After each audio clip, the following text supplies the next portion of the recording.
السلام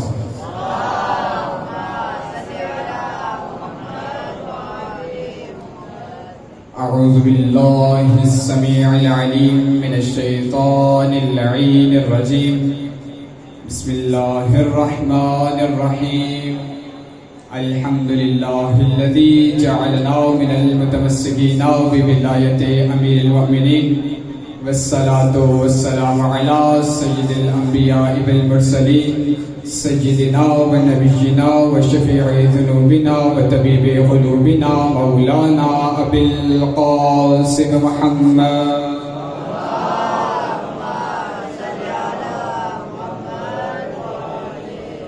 وآله الطيبين الطاهرين المعصومين المظلومين ولعنة الله على الظالمين من عداوتهم إلى قيام يوم الدين.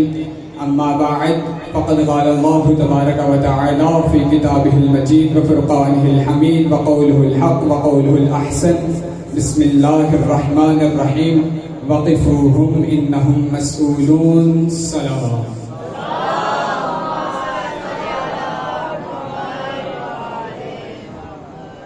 عزیز محترم، ٹائم چونکہ بالکل کم ہے تو سب سے پہلے مجلس کے آغاز میں لاکھ شکر ہے اس خدا کا کہ جس نے ہمیں انسان بنایا. پھر لاکھ شکر ہے اس خدا کا کہ جس نے ہمیں مسلمان بنایا.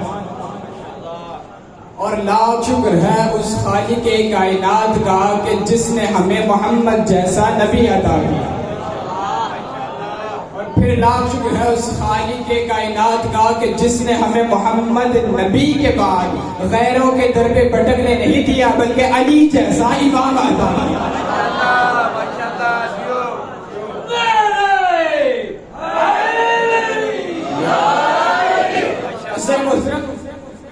میں نے ایک بات کی کہ لاکھ شکر ہے اس خدا کا کہ جس نے ہمیں انسان بنایا. یہ انسان ہونا کتنی عظیم بات ہے کہ اسی کے ضمن میں ایک واقعہ پیش کرتا ہوں کہ ہارون الرشید اور اس کی زوجہ ان کے درمیان جھگڑا ہو گیا. اب جھگڑا کس بات سے مختصر کرتا چلوں. جھگڑا کس بات سے ہوا کہ اس کی بیوی کہتی تھی کہ چاند زیادہ خوبصورت ہے انسان سے.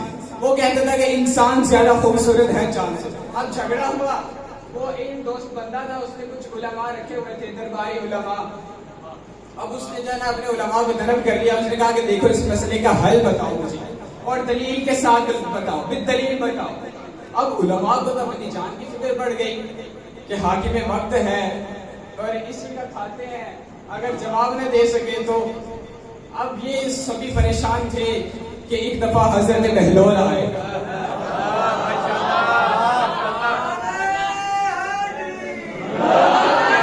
حضرت بہلول آئے اور کہا تم کیوں پریشان ہو؟ کہا بہلول چھوڑو, تمہیں تمہارا کوئی واسطہ نہیں اس سے. کہا نہیں دیکھو بتاؤ کیوں پریشان ہو, بتاؤ. تو اب انہیں پتا تھا کہ صادق آل محمد کا شاگرد ہے.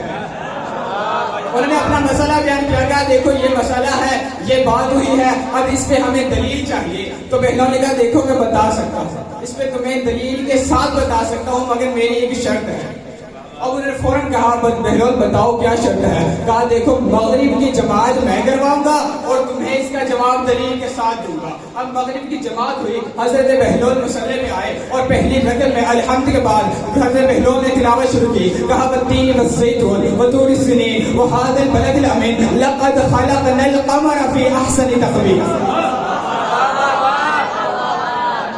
لقد خلقنا الانسان کو چینج کر کہا لقد خلقنا القمر فی احسن تقویم. پیچھے سے لقمہ آیا, کہا نہیں لقد خلقنا الانسان فی احسن تقویم. پھر بہنوں نے کہا لقد خلقنا القمر فی احسن تقویم. بہرحال دو تین دفعہ اس طرح ہوا. حضرت بہلول نے جماعت ختم کی اور بعد میں کہا تم پیچھے سے لقمہ کیوں دے رہے تھے؟ کہا بہلول اللہ قرآن میں فرما رہا ہے لقد خلقنا الانسان فی احسن تقویم, تم کہہ رہے ہو لقد خلقنا القمر فی احسن تقویم. تو بہلول ان سے مخاطب ہو کے کہتے ہیں کہ دیکھو اللہ قرآن میں قسمیں اٹھا کے کہہ رہا ہے کہ لقد خلقنا الانسان فی احسن تقویم. تو تم اس بات پہ شک کر رہے ہو کہ انسان زیادہ خوبصورت ہے یا چاند زیادہ خوبصورت ہے؟ اللہ کہہ رہا ہے کہ میں نے انسان کی تخلیق احسن تقویم کی ہے. اس کے بعد محترم سارے سوال کی مجلس تھی. تو میرا دل چاہا کہ کیوں نہ مرحوم کے نامہ اعمال میں ذکر علی کی عبادت کا ثواب درج کروا دیں. تو علی کے فضائل، چند فضائل آپ کے سامنے بیان کروں گا. حضرت محترم، جس ممبر پر رسول خدا بیٹھا کرتے تھے وہ 4 زینوں کا تھا. رسول خدا جو بیٹھتے تھے تو 4تھے زینے پر بیٹھتے تھے. اب رسول خدا کے بعد مسلمانوں کے پہلے خلیفہ آئے، انہوں نے پہلا زینہ چھوڑا اور دوسرے زینے پر بیٹھ گئے. پوچھا تو بتایا، کہا دیکھو پہلے زینے پہ بیٹھا کرتے تھے رسول، میری کیا مجال کہ میں رسول کی جگہ پر بیٹھ جاؤں. پھر دوسرے خلیفہ آیا، دوسرے خلیفہ نے دوسرا زینہ چھوڑا، تیسرے زینے پر بیٹھ گئے. انہوں نے بھی یہی دلیل دی کہ میری کیا مجال کہ میں پہلے خلیفہ کی جگہ پر بیٹھ جاؤں. پھر تیسرے خلیفہ کا دور آیا، اب مولا علی کی ظاہری خلافت کا وقت آیا. 4 زینے تھے، 4 زینے ختم ہو گئے. اب ایک دفعہ مسجد نبوی میں، مسجد کوفہ میں جو ہے وہ ہجوم اکٹھا ہوا. زیادہ تر منافقین تھے. اب لوگوں نے ایک دوسرے کو گھوڑیاں مارنی شروع کر دی کہ علی کہاں بیٹھیں گے، ممبر کے زینے تو ختم ہو گئے، علی کہاں بیٹھیں گے. کسی نے کہا علی نیا ممبر بنائیں گے، کسی نے کہا علی کھڑا ہو کر خطبہ دیکھا. اب علی خرامہ چلتے ممبر کے پاس پہنچے. منافقین نے ایک دوسرے کو گھوڑیاں مارنی شروع کر دی. حسن محترم، مولا علی ممبر کی طرف بڑھے. مولا نے ایک دفعہ پہلے زینے پہ قدم رکھا، مولا نے دوسرے زینے پہ قدم رکھا، مولا نے تیسرے زینے پہ قدم رکھا اور علی 4تھے زینے پر بیٹھ گئے. سامنے والا مجمع حیران پریشان علی کے چہرے کو دیکھ رہا ہے. علی نے ایک کے چہرے کو دیکھا. ایک جملہ دیتا چلو، وہ علی چہروں کو دیکھ رہا ہے کہ جس کی ذوالفقار 70 نسلوں کو دیکھ رہی ہے. وہ علی جی کا چہرہ دیکھ رہا ہے. اتنے میں ایک شخص بولا، کہا یا علی آپ رسول خدا کی جگہ پر بیٹھے. اس شخص کا کہنا تھا کہ علی اسے بہت ہوئے. کہا دیکھو یہ تو لکڑی کا ممبر ہے، میں تو وہ ہوں جو 2 سے پیامبر پہ چڑھ کے گھٹوں کو توڑا تھا.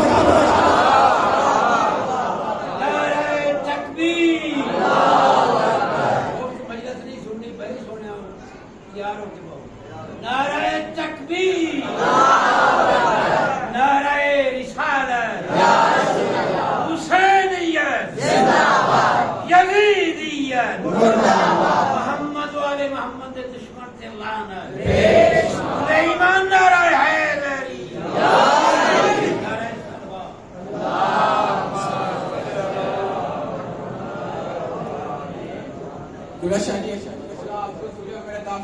دیکھیں شاہ جی نے نعرہ لگوایا، نعرہ حیدری. ہم شیعوں کا حق ہے کہ جب بھی علی کا نعرہ آئے تو دونوں ہاتھ بلند کر کے نعرہ لگایا جائے، کیونکہ ہم غدیر کے ماننے والے ہیں اور رسول خدا نے غدیر خم کے میدان پر علی کا ہاتھ بلند کر کے کہا تھا من کنت مولا فہذا علی المولا. تو دونوں ہاتھ بلند کر کے نعرہ حیدری. آخری جملہ مختصر کر کے آپ کی خدمت میں پیش کر رہا ہوں کہ حضرت خضر موسیٰ کا واقعہ تو سب کے ذہن نشین ہے. اب بعض لوگ ہم پہ اعتراض کرتے ہیں کہ ہم علی کے فضائل کو حد سے زیادہ بڑھا دیتے ہیں. میں کہوں گا کہ ہم حد سے زیادہ نہیں بڑھاتے، تم کم کر دیتے ہو. اس وجہ سے تمہیں لگتا ہے کیونکہ تم جبرائیل کو استاد نبی مانتے ہو، ہم تو موسیٰ و خضر جیسے نبی کو شاگرد علی مانتے ہیں.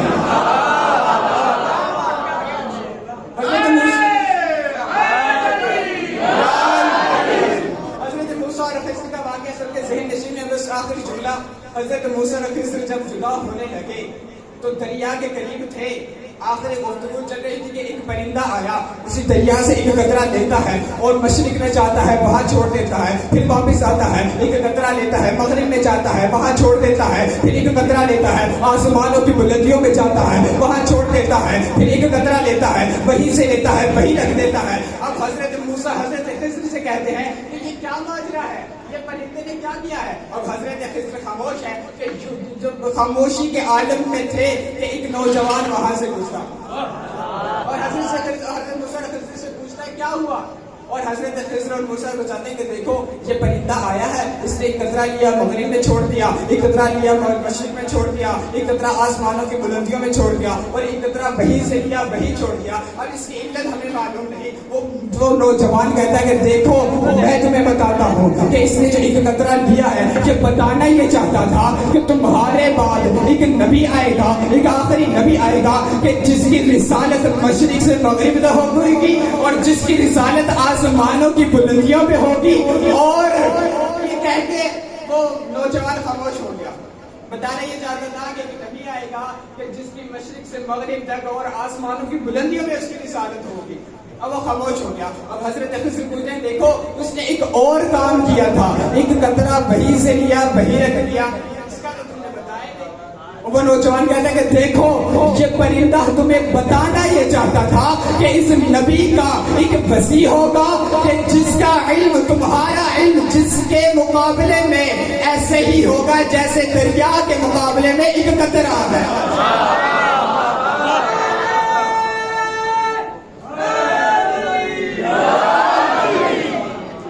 تمہارا علم اس وسیع کے مقابلے میں ایسے ہے جیسے دریا کے مقابلے میں ایک قطرہ ہے.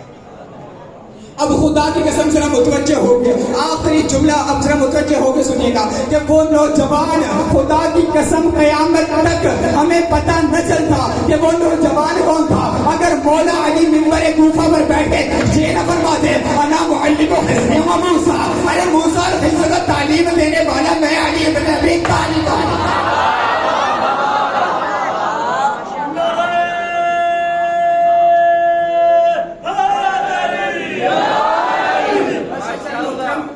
مولا علی کے فضائل بہت ہیں، کب تک میں آپ کو فضائل سناؤں گا اور آپ سنتے رہیں گے. بس ایک آخری رفائی کہ شاعر کیا خوبصورت لکھتا ہے.